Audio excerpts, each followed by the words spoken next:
Romain, t'as un sujet. Ah non, ça c'est sûr que non. D'ailleurs, on m'a proposé un sujet et je le comprends toujours pas avant même de démarrer ce podcast. On va parler de quoi aujourd'hui, Manuel? Attends, mais il est pas Toujours prêt. la latence, Voilà, parce qu'il faut savoir que Manuel est à San Francisco actuellement. Donc il y a toujours la petite latence comme avec les journalistes. Manuel, how are you? On va parler d'autodéterminisme. Est-ce que, Romain demandait avant l'épisode, est-ce que ça a un rapport avec l'automobile? Aucun. C'est faux, j'ai jamais demandé ça. Si, c'est vrai. Non mais c'est pas un mot qu'on utilise souvent, l'autodéterminisme. Non, ça c'est sûr qu'on l'utilise assez rarement finalement dans les conversations. Hein. Bah c'est dommage. Ah, t'aimerais qu'on l'utilise plus souvent? Bah j'aimerais que les gens l'utilisent plus souvent, ça les aiderait en fait. Et du coup, qu'est-ce que ça veut dire? C'est la capacité de décider par soi-même et pour soi-même. C'est très dur en fait quand on y réfléchit. Parce que ça paraît extrêmement simple quand tu le dis. Bah c'est simple à comprendre, c'est difficile à faire. C'est-à-dire que la quantité de choix, de décisions que tu prends dans ta vie qui ne sont en fait pas les tiens est assez astronomique quand tu y réfléchis. Ah bon? Mais quand tu les prends, t'as l'impression qu'ils viennent totalement évidemment, de toi. Évidemment. Et t'en es même convaincu. Ok. Mais la réalité, c'est que tu es le fruit de la civilisation dans laquelle tu es né, de ton héritage social et sociétal, des traditions de ta famille, des attentes de ton entourage, etc., etc. Et on peut empiler cette liste longtemps, et c'est très difficile d'être totalement libre. Donc, décider pour soi, par soi, en âme et conscience, c'est en réalité très difficile. Donc plus que la simple action de décider par soi-même, faut déjà comprendre qu'est-ce qui motive tes actions. Et ça c'est extrêmement difficile parce que tu as forcément l'impression que quand tu fais quelque chose, ça vient de toi. Comment tu détermines ce qui t'a poussé à faire quelque chose, à faire une action, à opérer un changement? Bah déjà, il faut prendre conscience du fait que tes choix sont le fruit de qui tu es et de ce que tu sais. Ouais. Et c'est la combinaison des deux. Ouais. C'est à la fois ton processus intellectuel, ce que tu sais, et à la fois qui tu es. Et c'est cette combinaison qui t'amène à faire certains choix. Et certains de tes choix sont plus drivés par qui tu es que par ce que tu sais. Ouais.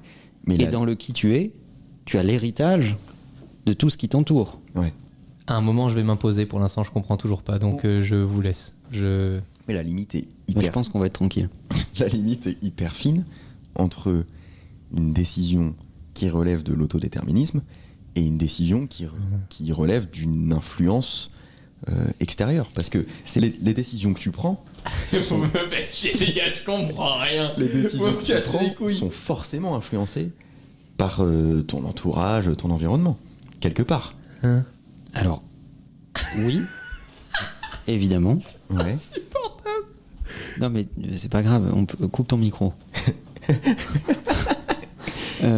Oui, évidemment, mais le tout c'est d'en être conscient. Ok. C'est pas extrêmement grave de prendre une option ou de faire un choix qui n'est pas véritablement ton choix, mais qui est une espèce de manque de courage par rapport à d'où tu viens, qui tu es, ce qu'on t'a appris, ce que tu reproduis par tradition, par habitude, par mimétisme. Ok. À partir du moment où tu le sais, en fait. Ok. Et à partir du moment où tu peux vivre avec le fait que ce choix n'est pas véritablement le tien, mais plutôt le fruit de ton contexte ou des attentes autour de toi. Si tu vis avec, il n'y a pas de problème. Ceci dit, il y a un indice qui est toujours intéressant. C'est que plus un choix est difficile, plus il est vrai. Ok. Plus un choix est rude, plus une décision est rude à prendre, plus la liste des gens que tu peux potentiellement rabrouer, un peu, on va dire, bousculer dans tes choix, plus il y a de chances que ce choix soit le tien, véritablement le tien. Donc si tu fais un choix qui est clivant, il y a de grandes chances pour qu'il soit autodéterministe. Fatalement. Les gens, bon, il faudrait aller dans les détails, mais il y a le soi, le concept de soi, etc., etc. Bon, on va pas rentrer là-dedans, sinon on va perdre Romain complètement. Déjà, mais moi je suis déjà dedans avec vous, il y a pas de problème. Non, vous pouvez. Déjà, quand on le regarde, il faut quand même savoir qu'on ne voit plus de pupilles, il y a plus que du blanc dans les yeux, en fait. Non, mais je comprends que tu vas plus loin, Manuel, dans une réflexion que tu as beaucoup, et c'est souvent même là-dessus que tu juges les gens que tu connais pas beaucoup dans un premier temps. C'est sur ce qu'ils vont être capables de faire pour être alignés avec leurs objectifs, ce qu'ils ont envie vraiment de réaliser, etc. Et le truc qui te rend le plus fou, pour le dire, c'est les gens qui essaient de se raconter une vie ou de se trouver des excuses tout le temps en disant non mais là c'est parce qu'il était que là maintenant, après je le vois plus donc il faut que j'accepte ça, donc ceci, cela, et ils se laissent embarquer dans plein de décisions que tu prends par automatisme. Moi, je résume ça très vite, hein, c'est les gens qui se trouvent des excuses. Mais on a parlé plein de fois de ça, de l'influence, de l'entourage, etc., du fait de ne pas vraiment prendre les décisions qu'on aurait envie de prendre. Du coup, l'autodéterminisme, c'est quoi? C'est une compétence? Ça se travaille, ça se cultive en fait. Si on veut simplifier le message à mort pour ramener Romain avec nous, Merci. C'est plutôt de dire je ne veux pas que ma vie soit dictée par ce que les gens attendent de moi. Je veux que ma vie soit dictée par ce que j'ai envie de faire profondément. Ma passion, mes envies, mes projets, etc. etc. Je n'ai pas envie d'être un élève, je ne suis plus un enfant et je ne suis pas là pour satisfaire à la règle ou satisfaire aux attentes des autres. C'est bon, j'ai compris pourquoi je comprenais pas. À partir du moment où tu es maintenant, tu es devenu un adulte, tu dois t'émanciper de ce qu'on t'a appris. Tu dois le garder, évidemment. Il y a des valeurs importantes là-dedans, éducatives, etc., etc. Tu dois garder ça. Tu dois garder ce qui t'a construit, ce qui t'a bâti, ce qui t'a constitué. Mais tu dois aussi t'émanciper des attentes des autres. Ok.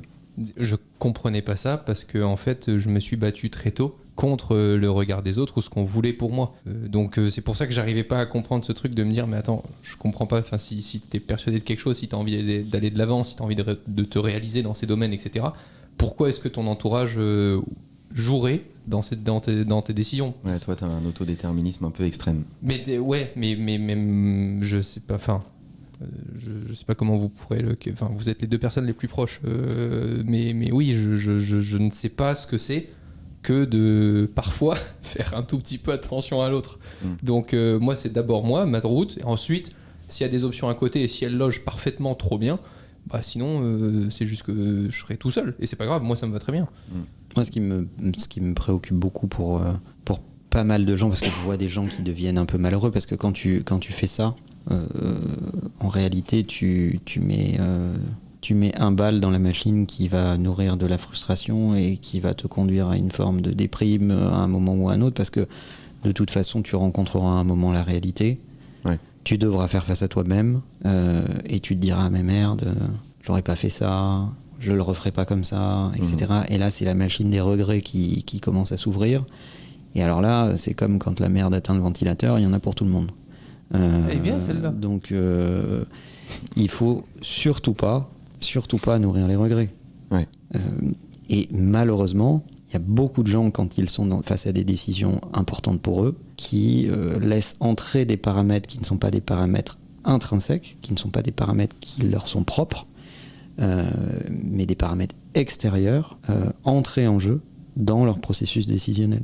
Et j'ai vu trop de gens malheureux ou regretter cela tard, et là c'est dévastateur. Mais le problème, c'est que quand tu lis ce genre de conseils, ça te paraît évident, tu dis waouh, ça y est, j'ai compris un truc, ça va changer ma vie. Mais comment tu l'appliques dans le monde réel? C'est surtout que parfois tu peux l'appliquer, mais mal.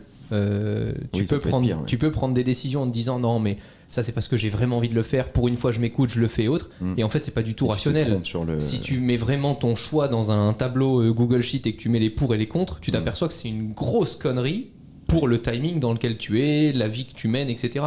Donc moi j'aime pas du tout les gens qui pensent avoir compris ce discours et qui te disent en gros ah ben on n'a qu'une vie, ah ben alors je fais ça, moi je m'écoute. Tu peux mal l'interpréter. Exactement, c'est pas du tout ce qu'on dit. C'est juste essayer d'éviter un maximum les paramètres extérieurs pour prendre tes décisions. Moi je pense que un des premiers éléments qu'on peut donner aux gens qui nous écoutent, c'est le niveau de sacrifice que tu vas t'employer à mettre dans un choix. Quand tu commences à faire quelque chose parce que tu le dois et pas parce que tu as envie de le faire, c'est un bon indice qu'il y a un petit problème. Ouais, mais ça c'est pareil, c'est à nuancer, parce qu'il y a plein de choses qu'on doit faire sans en avoir envie. Bien sûr, mais quand il s'agit d'un choix qui est personnel, je sais pas moi, une orientation de carrière, des priorités dans ta vie, un endroit où tu veux vivre, enfin j'en sais rien, religion, n'importe quoi. Ouais, alors ça, c'est déjà un autre sujet. Parce que Non, mais s'il y a un héritage familial et que toi, tu te retrouves pas du tout là-dedans, oui, ça peut être un choix très compliqué à faire. par exemple. Parce que pour le coup, tu as une responsabilité qui est énorme de ne pas adopter, je sais pas, la religion de tes parents. Mais si tu te retrouves vraiment pas dans ces valeurs, j'imagine que là, l'autodéterminisme, il joue un rôle fondamental. Bah exactement. Et c'est pour ça que je donne souvent cette astuce. Je dis, essaye de réfléchir en te disant, est-ce que je fais ça parce que je le dois à quelqu'un, je ne veux pas décevoir quelqu'un, ou je sais pas quoi, ou est-ce que parce que c'est véritablement ce que j'ai envie de faire. Enfin, j'ai pas de recette magique, hein. Je sais pas s'il en existe, ça m'étonnerait. J'ai beaucoup cherché et lu sur ces questions, mais il y a des faisceaux d'indices, et ça, c'en est un, en fait. Ok, t'en as d'autres ? J'en ai d'autres. Le retour des listes de manuels. Le deuxième élément, c'est le rapport au temps. On est beaucoup drivé par le court terme. Ok. On prend des décisions pour se soulager d'un problème. On veut prendre une décision urgente, non pas parce que c'est la bonne décision, mais parce qu'on ne veut plus souffrir de cette question. Ok.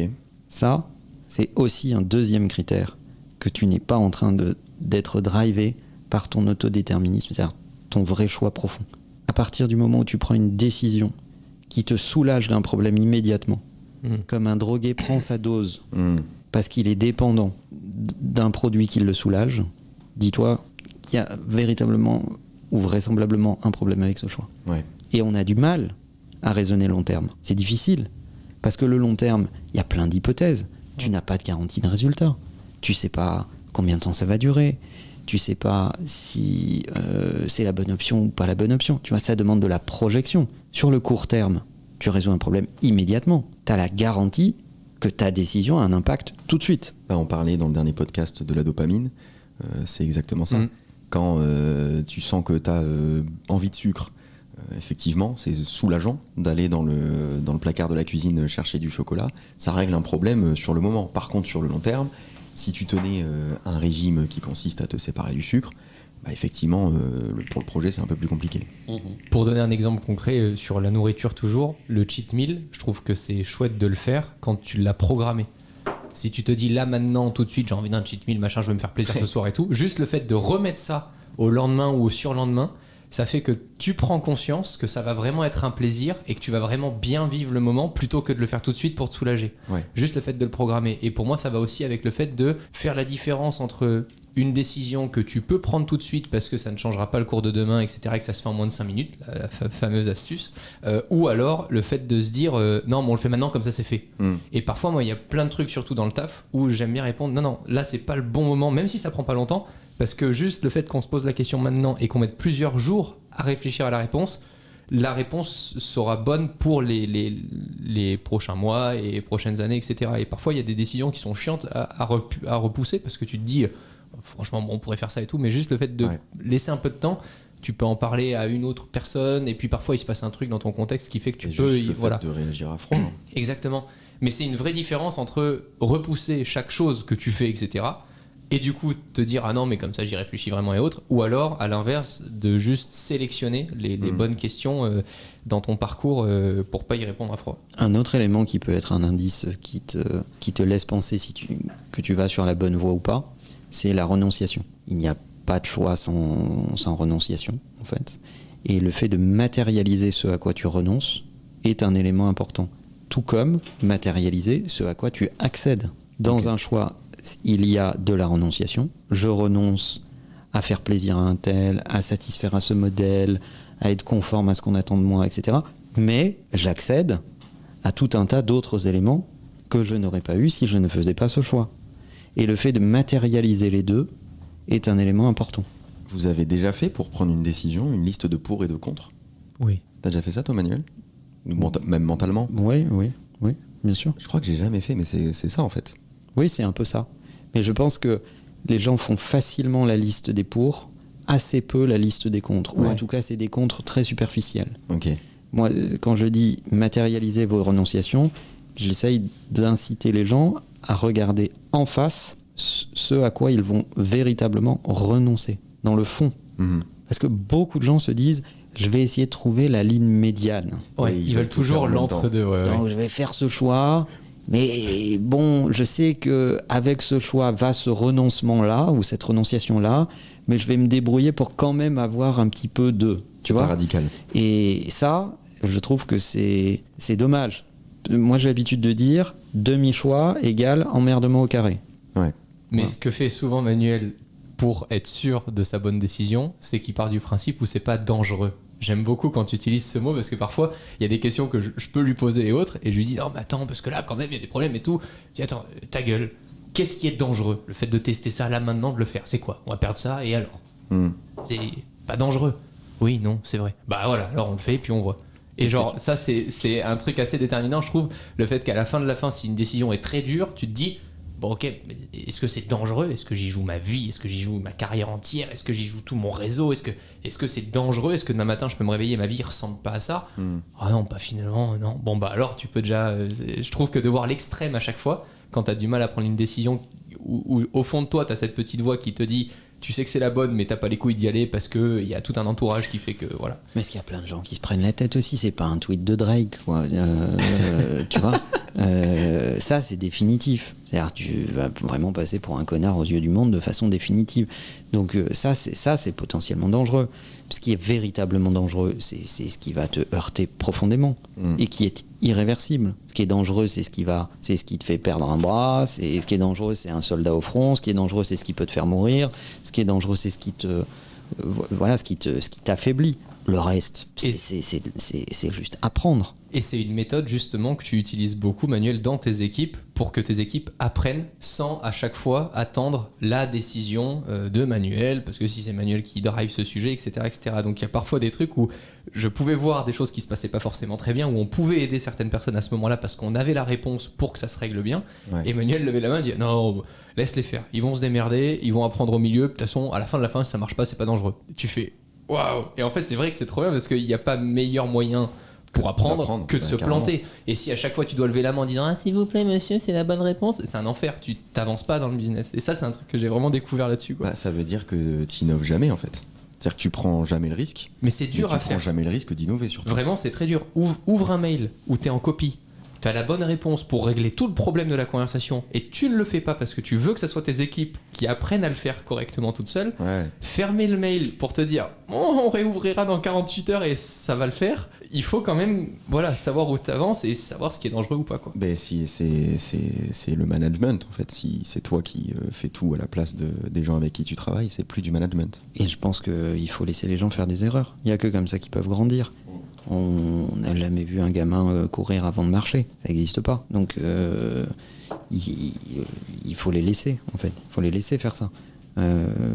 Et à partir du moment où tu sais qu'ils vont pas mourir, laisse-les. Et même laisse-les tomber, laisse-les s'écorcher les genoux.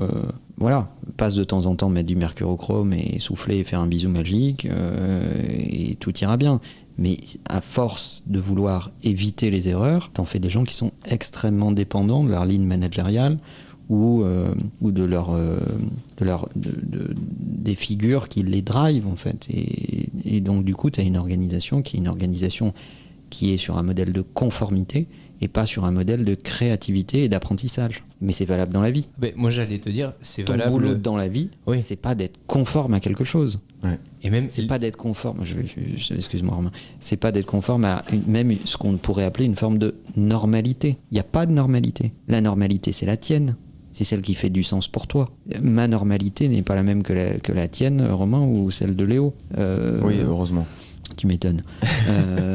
Et donc, le but dans la vie n'est pas d'être conforme. Le problème, c'est qu'on nous éduque dans un schéma scolaire de conformité. Ouais. Bonne réponse, mauvaise réponse.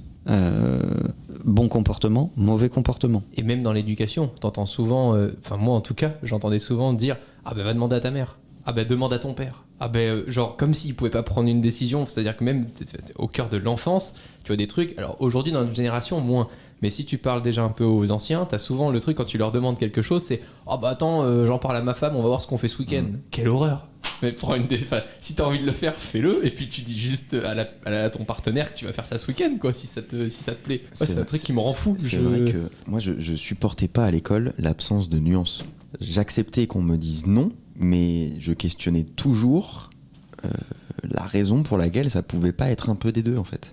C'était casse-couille. Mais complètement. Mais ça c'est sûr. Il y a Léo des- Petit, quel il y a- enfer. Il y a des profs qui m'ont viré qui m'ont viré du cours à cause de ça, parce que il y a des trucs avec lesquels j'étais pas d'accord, et en fait je leur disais en fait ça peut être un peu des deux. Et t'essaies d'avoir une discussion, et en fait tu te rends compte que souvent les profs, il n'y a pas de discussion possible.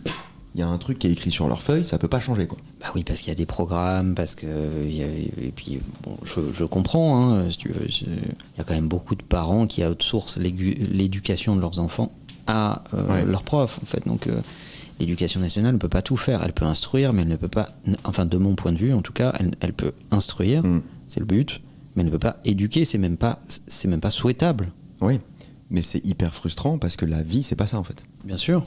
Bien sûr. Et moi, je suis souvent marqué par la quantité de personnes qui essayent de driver leurs décisions et leurs choix par effet de normalité, par effet de conformité à un modèle. Parce que c'est comme tout le monde l'aurait fait, quoi. Parce qu'il faut surtout pas sortir des lignes, parce qu'il faut pas être celui qui a une voix différente, etc.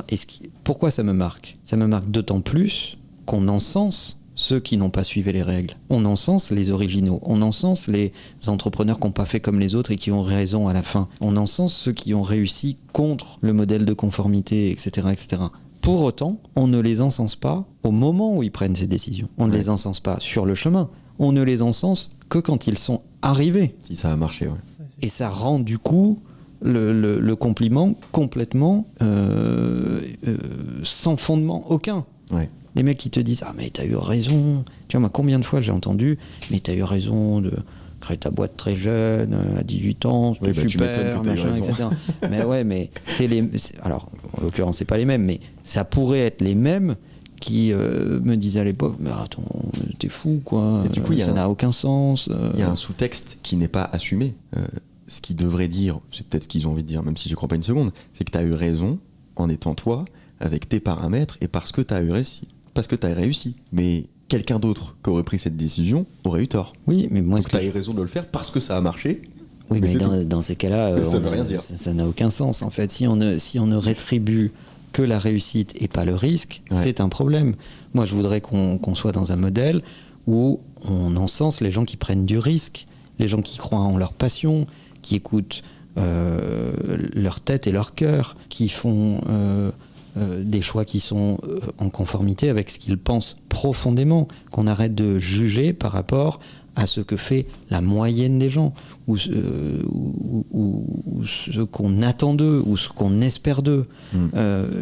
C'est pas ça le sujet. D'ailleurs, quand quelqu'un te demande un conseil, la question n'est pas de comparer sa décision à celle que tu aurais prise toi-même. Ouais. La question est de oublier ton propre point de vue, de questionner, d'aider l'autre à raisonner À sa place. et à prendre la décision qui lui semble la meilleure pour lui-même. Mais c'est ça qui est difficile dans le monde du conseil. Ouais. J'ai fait 25 ans de conseil aux marques, aux grandes marques de cette planète. Je comprends ça. La question n'est pas mon point de vue. La question est de les aider à raisonner par rapport à qui ils sont, quels sont leurs objectifs, les moyens qu'ils mettent en œuvre pour y arriver. Est-ce que c'est réaliste ou pas ? La question n'est pas de satisfaire à ce que je pense d'eux. Mais d'ailleurs, tout à l'heure, on parlait du management et du fait de se retenir de répondre à un mail pour apporter une solution. Ça marche aussi dans ce cas-là. Peut-être que, par exemple, Manuel qui répond à un mail, sa réponse a du sens avec qui il est, c'est en accord avec sa personnalité, mais peut-être que s'il envoie à un employé « Tiens, tu réponds ça », ça marche plus du tout avec la personnalité de l'employé à qui t'as envoyé ce message. En fait, ça dépend aussi beaucoup de qui tu es. Et évidemment, parce que, comme dirait quelqu'un que j'aime beaucoup, qui est un de mes associés depuis 20 ans, ce qui compte n'est pas seulement ce que tu dis, mais ce qui compte, c'est d'où tu le dis. Ouais. Parce que le même message, porté par une personne différente, n'est pas du tout acceptable.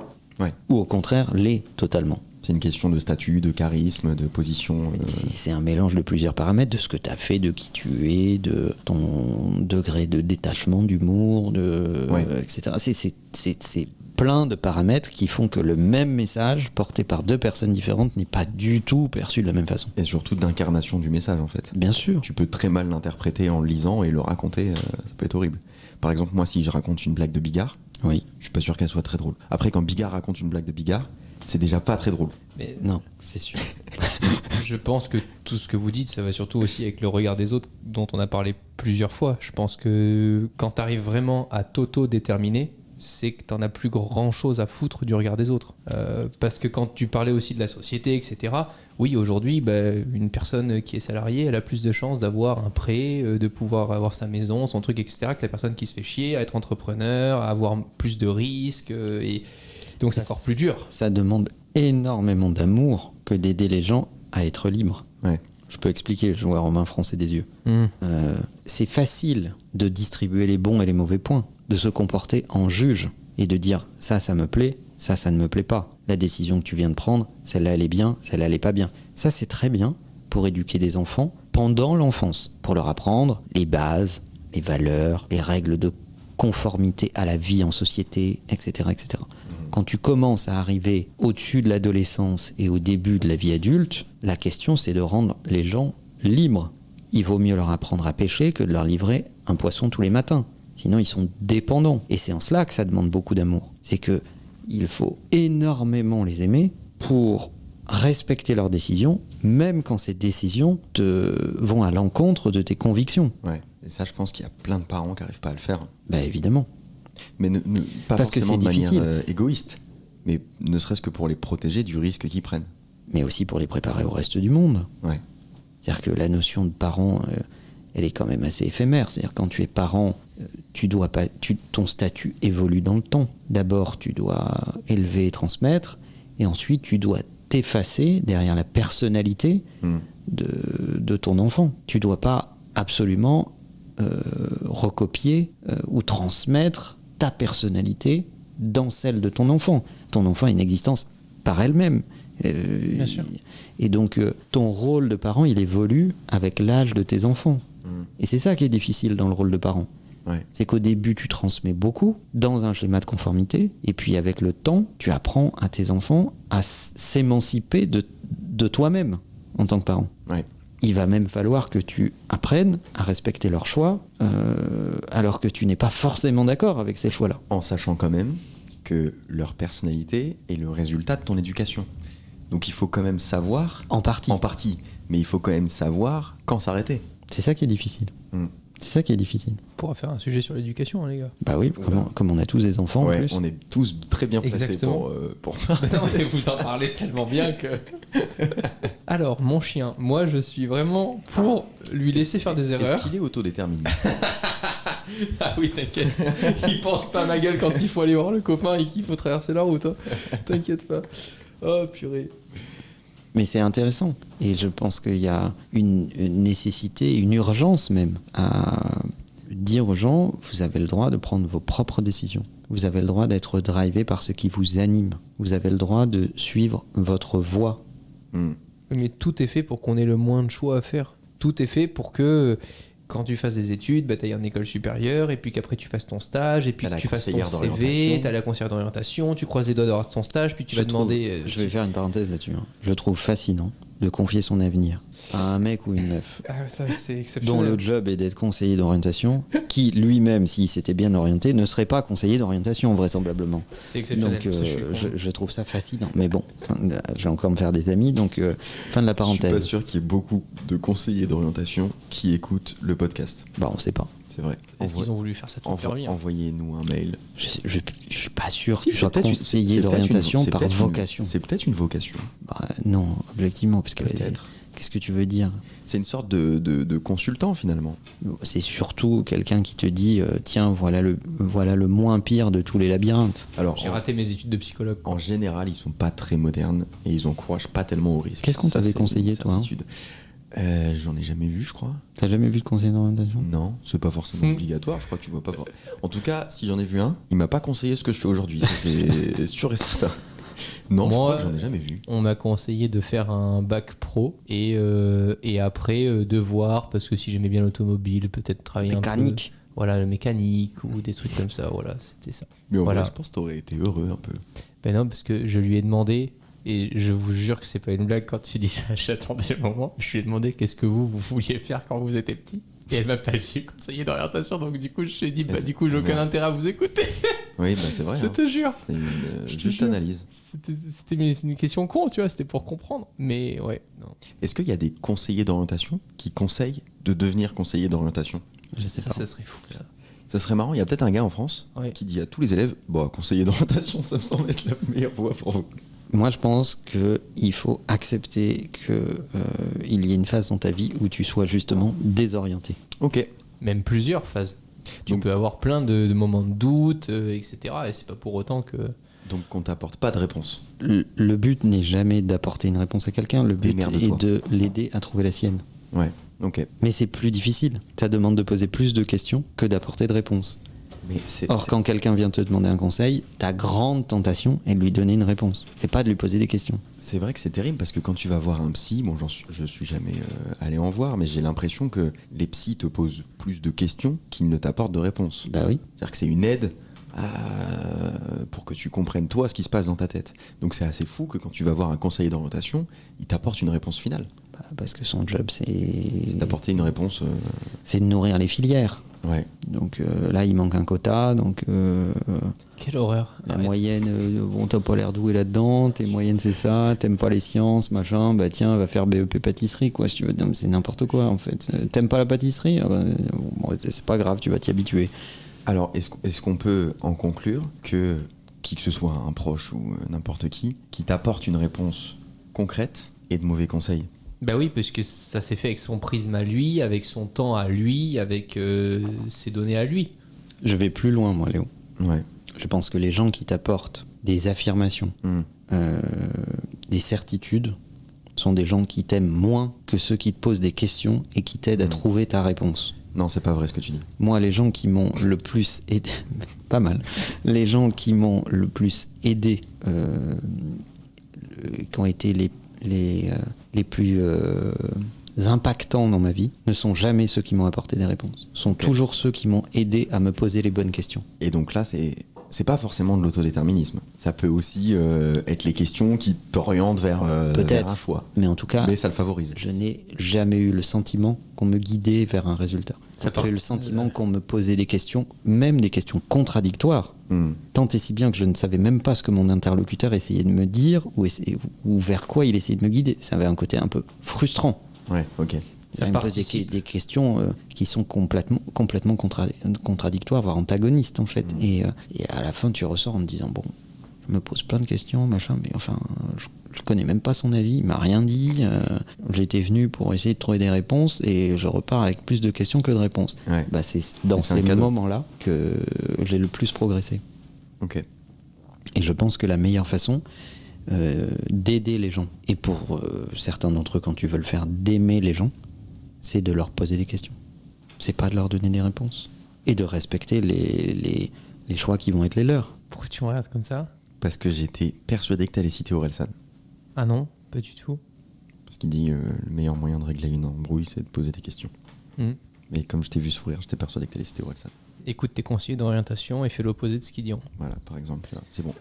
J'ai réussi mon pari. Il a cité Orelsan. Mais ça va, je pense aussi, avec le fait que quand t'as de l'amour pour les gens, parfois t'acceptes des choses que eux trouvent géniales et que toi tu trouves complètement débiles ou que tu ferais pas du tout comme ça. Par exemple, j'ai déjà eu beaucoup de fois la discussion avec ma sœur pour ma famille, quand ma sœur pouvait me dire ah non mais là je comprends pas pourquoi il fait ça machin et tout, parce que ça lui ressemble, parce que lui il a envie de ça, il aspire à ça, donc il faut l'encourager dans ce truc là, parce que tant qu'il l'a pas fait de toute façon et qu'il se plante pas, de toute façon, à part se dire que toi t'es un gros connard parce que tu l'as empêché de faire ce qu'il voulait machin etc, ça ne marchera pas.